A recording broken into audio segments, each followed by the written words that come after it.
Izin Ustaz bertanya dengan Hawa gitu Ustaz.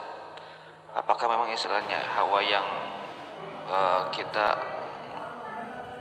dicondongkan dengan maksudnya bisikan syaitan itu bagaimana gitu firasatnya? Jika memang istilahnya Hawa itu Allah berikan kebaikan, bagaimana dampaknya juga terhadap diri kita gitu Ustaz? Apa kita berpikiran dengan misalnya dengan menikah ini, misalnya kita mau menikah dan istilahnya dengan sudah banyak pertimbangan gitu, dan itu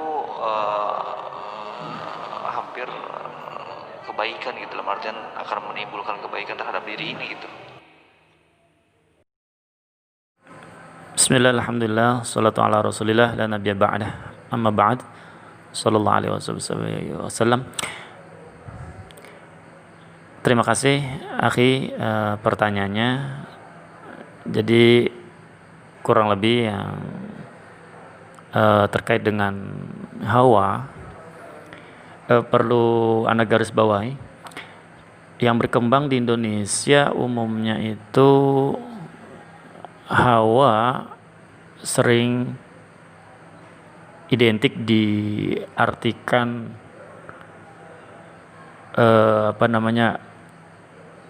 sesuatu yang buruk. Bahkan pernah ana baca itu di Kamus Besar Indonesia ya. Itu kalimat itu sendiri itu adalah dorongan hati yang kuat untuk melakukan hal yang kurang baik gitu. Jadi kecenderungan atau dorongan ya, terus selera, gairah ya, yang lebih mendorong terhadap hal yang tidak baik. Nah, sementara kalau kita coba menelaah ya, diantaranya dari sisi terminologi Qur'aniyah misalnya, kita lihat coba struktur manusia itu kan dirancang ya, bahkan salah satu tujuan Allah menciptakan manusia, ada jiwa nafs ya, ada jiwa yang targetnya itu sebetulnya pendidikan ilahiyah ya, jahbah ilahiyah. Jadi sesuatu yang tidak langsung diponis buruk. Sementara kan seringkali kita mengartikan dan mempersepsikan tuh hawa nafsu, udah pokoknya sesuatu yang berkaitan dengan keburukan, cenderung buruk, ke arah keburukan, tanpa dispesifikasi terlebih dahulu. Coba maknanya. Misalnya satu contoh deh, di surah yang populer ya, biasanya orang dengar di surah Yusuf ya, kurang lebih ayat 53 ya. A'udzubillahi minasyaitonirrajim. Wa ma ubarri'u nafsi ya, inna nafsa la ammarah bisu illa ma rahima rabbi ya. Di situ ada kalimat illa ma rahima rabbi. Jadi nafs ya, pada dasarnya memang mendorong kepada sesuatu yang bersifat egois, sesuatu cenderung terlihat buruk di mata orang lain ya, karena egois ya. Jadi kalimat ayat tadi memang kalimat nafas yang dikaitkan dengan bisu. Namun di situ kan tidak berhenti sampai bisu, tapi illa ma rahima rabbi. Ya. Ada nafsu yang kalau dirahmati Allah, maka nafsu itu justru mendorong kepada kebaikan kalau mendapat rahmat dari Allah, ya. Ya. Jadi jiwa seseorang yang sebagaimana terakomodir oleh keinginan-keinginan, ya, dengan kecenderungan-kecenderungan diri terhadap segala sesuatu, ya, sehingga mempunyai sifat yang bermacam-macam, ya, bahimia, syaitonia, rububiyah, dan sifat macam-macam, sehingga lebih mendominasi pada jiwa manusia. Ketika itu semua tidak dirahmati, tidak mendapat bimbingan pendidikan rahmat dari Allah, maka bisa jadi asu, buruk, sehingga apapun yang terlintas pada dirinya itu ke arah keburukan. Namun terus tujuannya Allah menciptakan itu dalam setiap manusia. Untuk apa? Karena untuk mengolah pendidikan pada jiwanya, sehingga nafsu itu, jiwa itu, setiap orang akan terdorong kepada kebaikan. Itu. Jadi dengan pendidikan agama, Quran yang disampaikan lewat Rasulullah, itu memberi pendidikan pada jiwa untuk terdorong, dengan nafsu itu untuk terdorong kepada kebaikan. Nah itu, kenapa? Karena dengan Qur'annya, dengan mengamalkan ad-dinnya, dia mendapat rahmat Allah, sehingga jiwanya, dorongannya itu, nafsunya itu ke arah kebaikan, bukan ke arah keburukan. Itu. Maka dalam hal ini kita bisa simpulkan nafsu, hawa nafsu seringkali, jadi jujur saya sendiri kadang suka terkecoh gitu dengan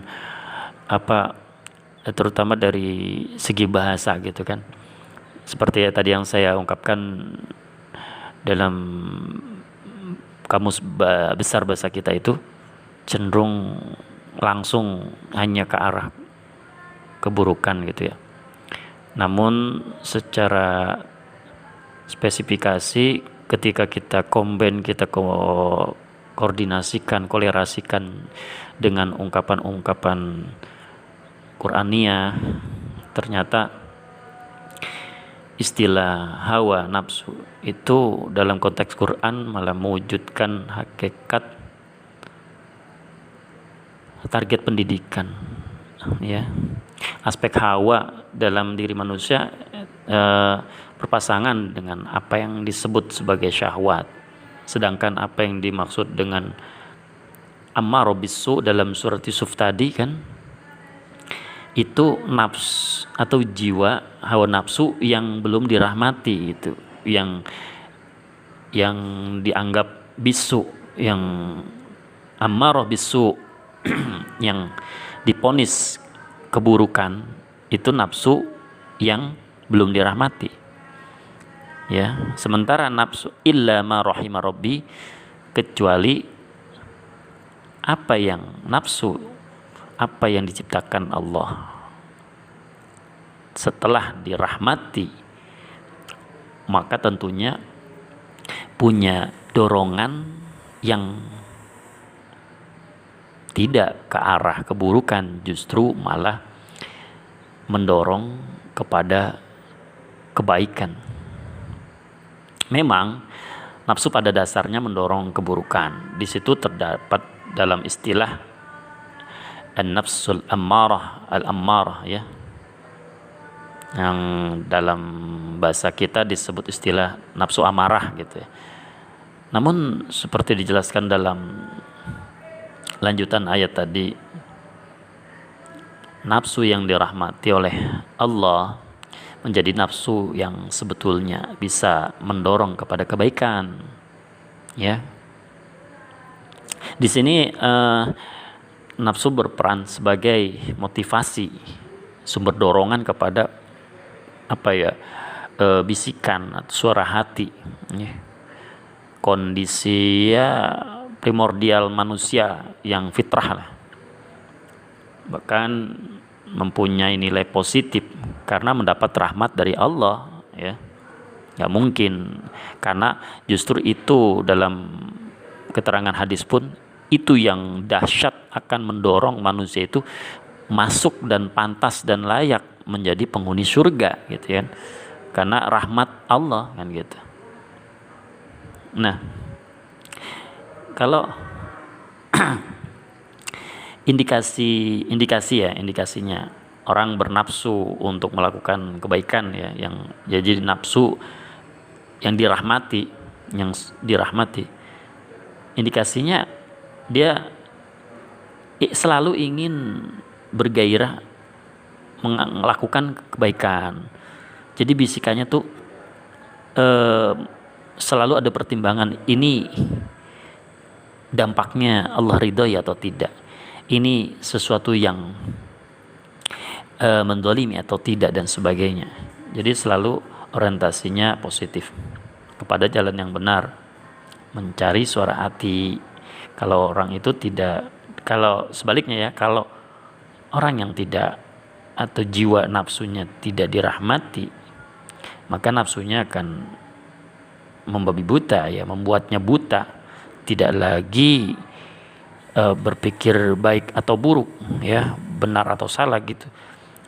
Dia tidak ada pertimbangan, suara hati itu tertutup ya, seperti kehilangan kepekaan suara hati nurani lah.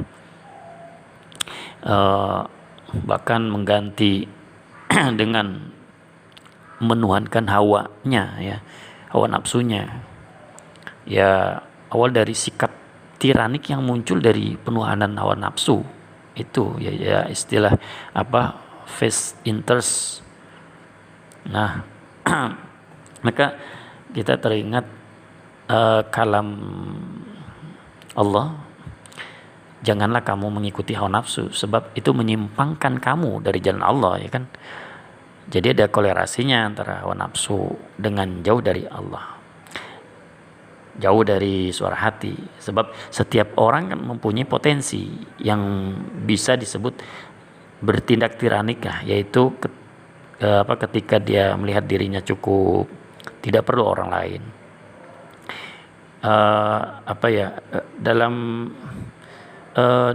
Dalam surah Al-Qiyamah ya kan, ada istilah an-nafsul lawwamah, nafsu yang sudah mengalami proses introspeksi ya kan. Kata lawwamah sebetulnya berarti orang banyak mencela ya, mencela dirinya ya kan. Nafsu lawwamah gambaran dari orang yang sudah sedemikian seperti intens introspeksi, sehingga ia selalu mencari kesalahan diri, misalnya mencari otentisitas suara hatinya ya, diintrospeksi ini gimana baik buruknya, mudaratnya, terus maslahat, manfaat dan mudaratnya besar mana. Ya mencari suara ya, seperti mencari suara jahbah ilahiyah, pendidikan dari Allah, dari Tuhannya yang menciptakan hawa itu dalam dirinya. Ya, orang boleh bertingkah laku tidak peduli misalnya terhadap lingkungan, terhadap aturan, terhadap nilai-nilai yang baik, tapi sebetulnya hatinya menentang. Tapi setelah seorang itu betul-betul konsisten dengan pertumbuhannya, jadi selalu diarahkan kepada pendidikan yang baik, kepada orientasi yang baik, tujuan yang benar dengan hati nuraninya, sesuai dengan target dari pendidikan Allah itu sendiri. maka sampailah nafsu itu berubah menjadi nafsul mutmainnah, nafsu atau jiwa yang hawa yang sudah tenang. Jadi ya, istilah ini diambil dari apa namanya, firman Allah ya. Allah berkalam, wahai jiwa yang tenang, kembalilah kamu kepada Tuhanmu dengan hati ridho dan masuklah ke dalam hamba-hambaku, masuklah ke dalam surgaku. Inilah puncak kebahagiaan sesungguhnya kan. Ya, fadkhuli fi ibadi wadkhuli jannati kan, sehingga sampai masuk kepada surganya Allah Subhanahu wa taala. Kurang lebih kalau nggak salah wallah alam ya, sekitar kalimat hawa itu sendiri dalam Al-Quran nggak kurang dari 37 kata. Memang mencakup beberapa aspek di dalamnya ya. Ada apa, pengertian-pengertian yang bermacam-macam ya. Ada berkenaan dengan sifat ya, ya seperti enggan menerima kebenaran ya, egois gitu ya. Kemudian berkenaan dengan lawannya kebenaran ya. Kemudian juga seperti pahala ya bagi yang tidak terpedaya oleh hawa nafsu dan lebih mematuhi Allah ya. Jadi berkenaan dengan pahala bagi yang tidak terpedaya oleh hawa nafsu, jadi lebih cenderung mematuhi pendidikan ya untuk meraih rahmat dari Allah. Kurang lebih maka orang tersebut akan melakukan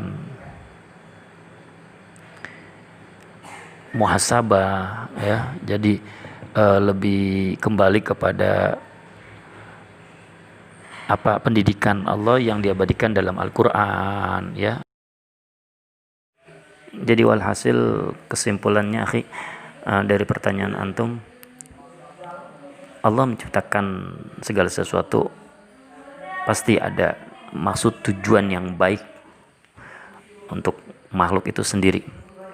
Di antaranya tadi hawa nafsu yang Allah inginkan setelah penciptaannya itu mengikuti pendidikan, yaitu lewat alur Qur'aniyah.